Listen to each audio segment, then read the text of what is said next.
नमस्ते इंडिया। चलो, तो आज हमें प्रॉफिट और लॉस के बारे में देखने का है। प्रॉफिट और लॉस ये जो कंसेप्ट है ये तुम्हारे यूपीएससी, एमपीएससी और बैंकिंग और जो कोई एग्ज़ाम होती है उस एग्ज़ाम के लिए बहुत महत्वपूर्ण होता है। तो आज हम प्रॉफिट और लॉस के बारे में देखेंगे।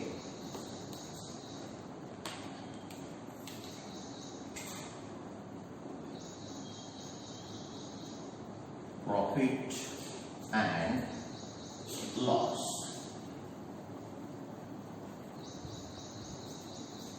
तो प्रॉफिट किसे कहते हैं और लॉस किसे कहते हैं, ये समझने के लिए हमें इस टॉपिक के अंदर जो कंसेप्ट्स है वो कंसेप्ट्स मालूम होना चाहिए। पहली कंसेप्ट है इसके अंदर कॉस्ट प्राइस, जिसको हम सीटी बोलते हैं। कॉस्ट प्राइस, जिसको हम खरीदी कीमत बोलते हैं। क्या बोलते हैं? खरीदी कीमत। अभी ये कॉस्ट प्राइस क्या होती है? जिस प्राइस को तुम आर्टिकल परचेस करते हो, खरीद लेते हो, उसको हम कॉस्ट प्राइस बोलते हैं। समझो, तुम एक दुकान में गए और वहाँ से एक पेन खरीद कर लाए। उस पेन की प्राइस ₹100 है। कितनी है? 100। तो ये 100 रुपीज़ तुम्हारे लिए क्या हो गई? 100 रुपीज़ तुम्हारे लिए कॉस्ट प्राइस हो। अब जिस प्राइस को हम या दुकानदार वो थिंग्स परचेस करता है उसके प्राइस को हम कॉस्ट प्राइस बोलते हैं। उसके बाद है कॉस्ट प्राइस के बाद सेलिंग प्राइस, ESP, जिसे हम विक्री कीमत कहते हैं। विक्री कीमत। ये जो सेलिंग प्राइस है ये क्या होती है? जिस प्राइस को हम जो थिंग्स है उसको बेचते हैं उसे हम सेलिंग प्राइस कहते हैं। The price on which things is given to customer is called selling price. अभी समझो, हमने एक पेन 100 रुपये में लाया था और अभी वो पेन हम कितने रुपए में? हम उसको 150 रुपये में बेच रहे। तो ये हो गई तुम्हारी कॉस्ट प्राइस, ये हो गई तुम्हारी सेलिंग प्राइस। सेलिंग प्राइस है तुम्हारी 150 रुपये। 150 रुपये को तुमने बेचा। तुमने लाया कितने को था? तुमने लाया था 100 रुपये को, और अब तुम बेच रहे कितने को? तुम बेच रहे उसको 150 रुपये में। तो अब 100 रुपये बड़े हैं या 150 रुपये बड़े हैं? 150 रुपये। जब ESP की प्राइस CP के प्राइस से ज़्यादा होती है तब हमें प्रॉफिट होता है। हमें प्रॉफिट कब होता है? जब ESP की प्राइस CP के प्राइस से ज़्यादा होती है तब हमें प्रॉफिट होता है। तो प्रॉफिट, नेक्स्ट कंसेप्ट है profit. 3, if selling price is greater than cost price, if selling price is greater than cost price, then there is profit. There is profit. जब सेलिंग प्राइस कॉस्ट प्राइस से ज़्यादा होती है तब हमें profit होता है। तो ये जो प्रॉफिट है उस प्रॉफिट का हमें फॉर्मूला लिखने का है।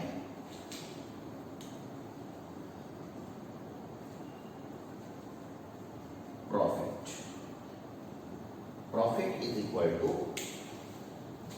ESP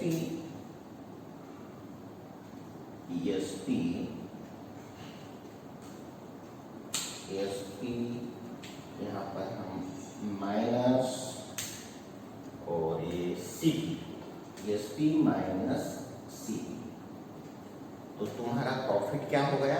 profit is equal to SP minus CP हो गया। Profit is equal to SP minus CP हो गया। ये तुम्हारा फॉर्मूला। चलो, ये तो हो गया तुम्हारे प्रॉफिट का फॉर्मूला। उसके बाद हम लॉस की ओर जाएंगे। 4 नंबर लॉस। देखो, अब समझो,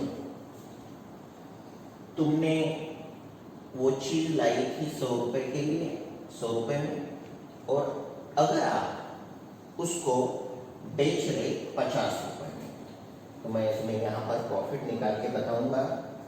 ये 150 माइनस 100, तो ये ₹50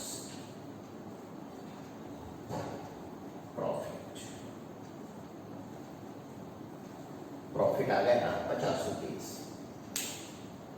अब समझो, सीपी तुम्हारी कितनी है? सीपी है 100 रुपीज, और अब तुम्हारी एसपी सेलिंग प्राइस है 50 रुपीज। तो यहाँ पर कौन बड़ा है और कौन छोटा है? If CP is greater than ESP, then there is loss. Then there is loss. तो अब हम लॉस का फॉर्मूला लिखेंगे। ये तो लॉस डेंजर होता है, इसलिए उसको हमने डेंजर से लिखा। Loss is equal to CP minus SP. ज्यादा में से कम को कम कर देने का है, ज्यादा में से कम को कम कर देने का है, तब तुम्हें ये वैल्यू मिलेगी। ये हो गया ₹50। क्या हो गया तुम्हारा ₹50? ₹50 तुम्हारा लॉस हो गया। देखो, समझो, अगर किसी पर्सन ने ऐसे 2 पेन लिए होंगे 100 रुपए के, और एक पेन उसने 150 रुपए में बेचा और एक पेन उसने 50 रुपए में बेचा, तो उस दुकानदार को प्रॉफिट होगा या लॉस? उसे कुछ नहीं होगा, प्रॉफिट भी नहीं, लॉस भी नहीं। क्यों प्रॉफिट भी नहीं और लॉस भी नहीं? क्योंकि उसने यहाँ पर 50 रुपए प्रॉफिट कमाया था और इसको यहाँ पर 50 रुपए का लॉस हो रहा है, तो उसका इक्वल हो जाएंगे अगर उसने 2 पेन लिए होंगे तो। चलो, अब तुम्हें प्रॉफिट क्या है, लॉस क्या है, प्रॉफिट का फॉर्मूला क्या है, लॉस का फॉर्मूला क्या है, ये तुम्हारे समझ में आ गया। किसको सीपी बोलते, किसको एसपी बोलते। प्रॉफिट का फॉर्मूला है एसपी माइनस सीपी, और लॉस का फॉर्मूला है सीपी माइनस एसपी। अभी देखो, ये जो फॉर्मूला है, इस फॉर्मूले को मैं तुमको यहाँ पर कन्वर्ट करके बताऊंगा।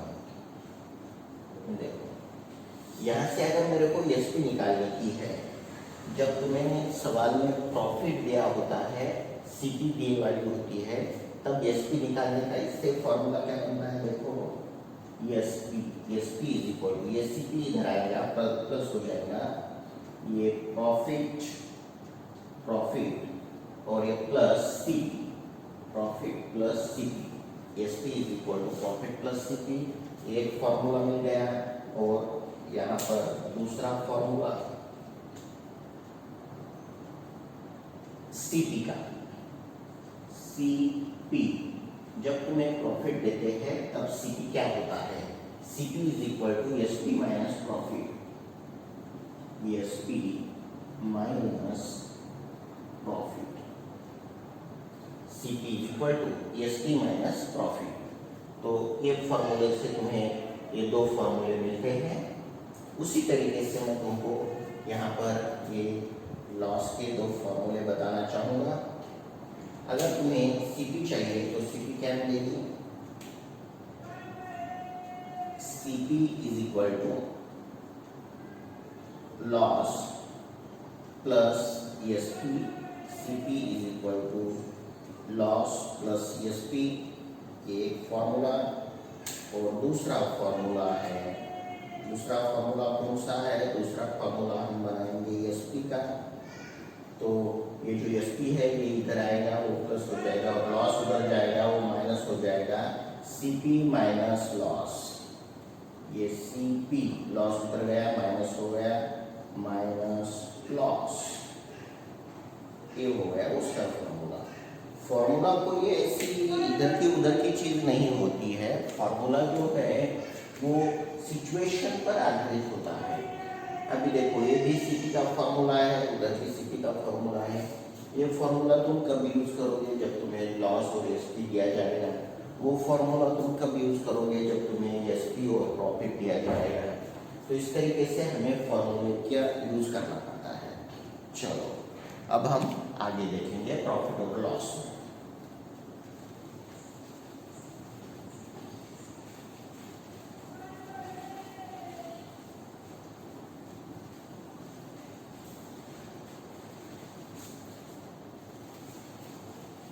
अब हमें जो कंसेप्ट देखने की है वो क्या है,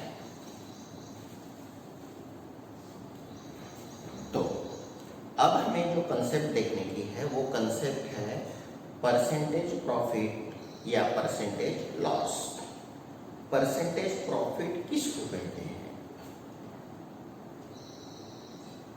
तुम्हारे प्रॉफिट में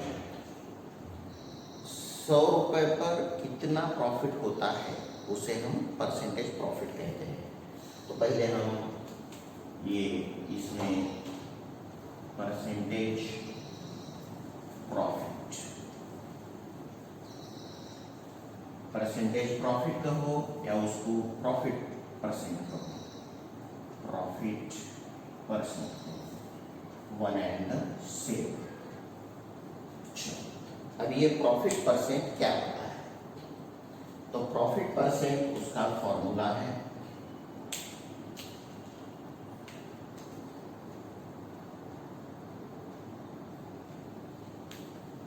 profit percent is equal to profit upon CP।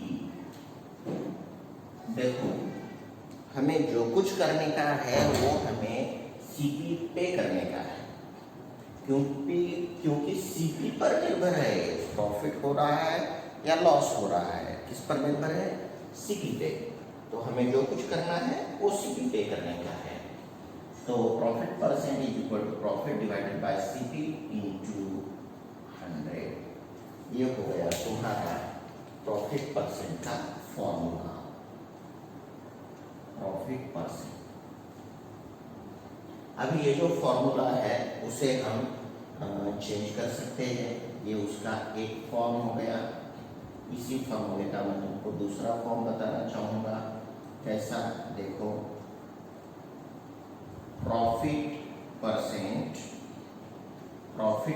Is equal to, अभी तुमको प्रॉफिट का फॉर्मूला क्या है, सेलिंग प्राइस में से अगर तुम कॉस्ट प्राइस को निकालोगे तो तुम्हें क्या मिलेगा, तुम्हें मिलेगा प्रॉफिट, ये CP और ये इनटू 100। ये तुम्हारा दूसरा फॉर्मूला हो गया। अब ये दूसरा फॉर्मूला कैसे बनाया हमने, ये प्रॉफिट की जगह पर प्रॉफिट की वैल्यू रख दी।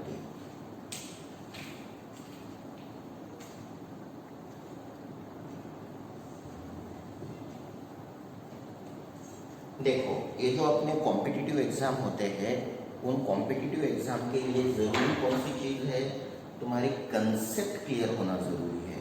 तुमने शॉर्टकट ट्रिक्स वगैरह इसका इस्तेमाल करके तुम कुछ दिन वो चीज़ें ध्यान में रख सकते हो, लेकिन अगर तुम्हारी कंसेप्ट अगर क्लियर है तो तुम उसे कभी भी और कौन सी भी सिचुएशन में इस्तेमाल कर सकते हो। ये क्यों आ गया, किस लिए आ गया, सर ने दिया है वो बोल के आ गया, ऐसा नहीं होता।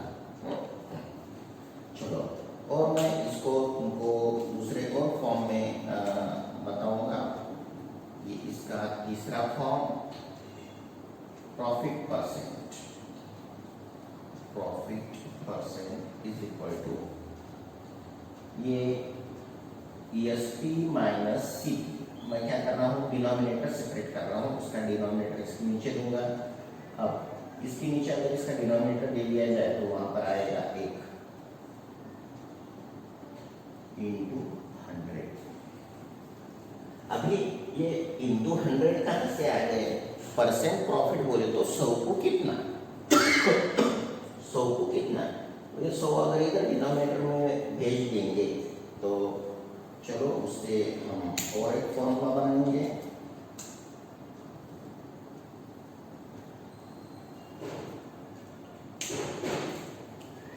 Profit percent 4 number, profit percent is equal to, नहीं अभी उधर के सो इधर लाएंगे।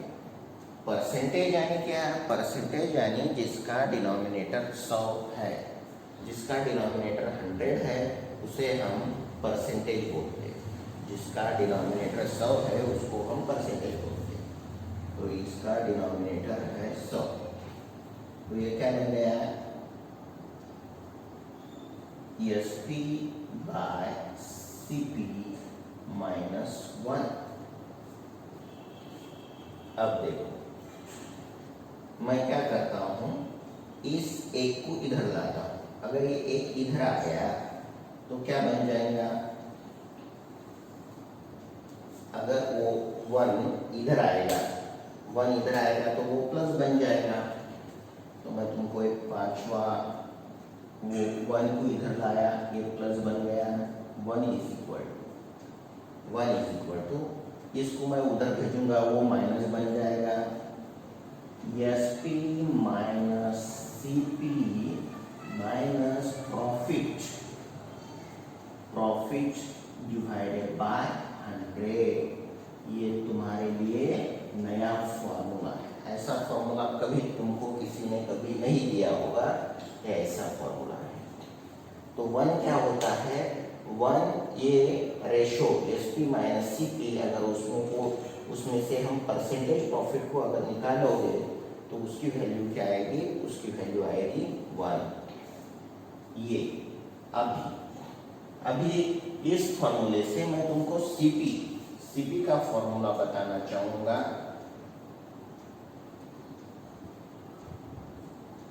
इस फॉर्मूले से बताऊंगा,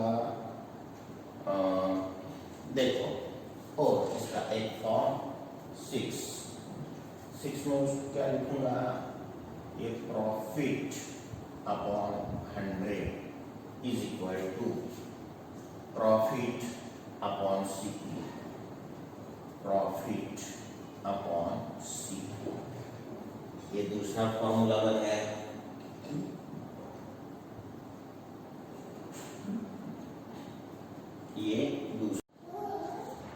ये CP इज इक्वल टू, इस फॉर्मूले से लिखेंगे हम, CP को हमने इधर लाया, ये CP प्रॉफिट को प्रॉफिट रख दिया और उसकी जगह पर हमने परसेंटेज प्रॉफिट डाल दिया और ये 100।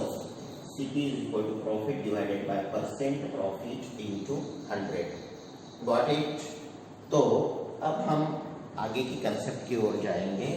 दूसरी कंसेप्ट, जिस तरीके से हमने प्रॉफिट परसेंट के फॉर्मूले लिखे उसी तरीके से हमें अब लॉस परसेंट के फॉर्मूले लिखेंगे।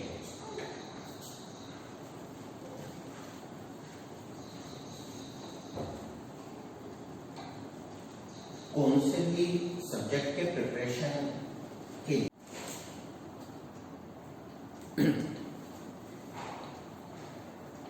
कौन से भी सब्जेक्ट के अच्छे तरीके के अंडरस्टैंडिंग के लिए जरूरी क्या है, कंसेप्ट क्लियर करके लेना। अगर तुम कंसेप्ट क्लियर करके लोगे तो एक बार की पढ़ाई से ही तुम्हें रिजल्ट मिल सकता है, और अगर बिना कंसेप्ट क्लियर करे तुमने 100 बार भी पका तो उसके नेक्स्ट टाइम कोई गारंटी नहीं है। चलो, जिस तरीके से हमने प्रॉफिट परसेंट के फॉर्मूले देखे थे उसी तरीके से हम लॉस परसेंट के फॉर्मूले देखेंगे। पहला फॉर्मूला है loss percent is equal to loss upon CP into 100। अब ये दूसरा फॉर्मूला कैसे आ गया? हमने क्या किया, ये जो लॉस है उस लॉस की जगह सीपी माइनस एसपी लिख दिया, तो हमारा फॉर्मूला नंबर 2 बन गया। अब फॉर्मूला नंबर 3 बनाने के लिए हमने क्या किया, ये जो डिनोमिनेटर है वो डिनोमिनेटर सेपरेट कर दिया, इसके नीचे भी डिनोमिनेटर रख दिया और इसके नीचे भी रख दिया। सीपी बाय सीपी आ गया 1, तो 1 माइनस एसपी बाय सीपी हो गया इंटू 100। अभी ये लॉस, ये जो लॉस है, लॉस को यहाँ परसेंटेज क्यों है, क्योंकि उसका डिनोमिनेटर 100 है, इधर का डिनोमिनेटर हमने उधर लिखा था, तो उधर के डिनोमिनेटर को हमने इधर लाया, loss divided by 100 is equal to 1 minus SP by CP. तो अब हमने क्या किया, ये जो माइनस एसपी बाय सीपी है उसको इधर ले लिया, जब वो इधर आएगा तो उसको पॉजिटिव बन जाएगा, और ये पॉजिटिव बनने के बाद उधर बचा 1, loss by 100 plus SP by CP is equal to 1 मिल गया हमें। उसके बाद loss by 100 is equal to loss by CP, और ये CP is equal to loss divided by percent loss into 100। तो इसी तरीके से हमने प्रॉफिट और लॉस इस टॉपिक के अंदर जो कंसेप्ट्स है, जो डिफरेंट काइंड ऑफ फॉर्मूले हैं, उनको हमने इकट्ठा करने की कोशिश की है। इन फॉर्मूले को अच्छी तरह से कैसे मेमोराइज करो, उसको रिवाइज करो और कंसेप्ट क्लियर करो, और फिर उसके बाद अगर जब तुम उसके ऊपर के जो सवाल है उनको जाओगे तो तुम्हें बहुत आसानी होगी, तुम आसानी से उनका जवाब दे पाओगे। तो मेरे ख्याल से आज के लिए इतना काफ़ी है। चलो बाय।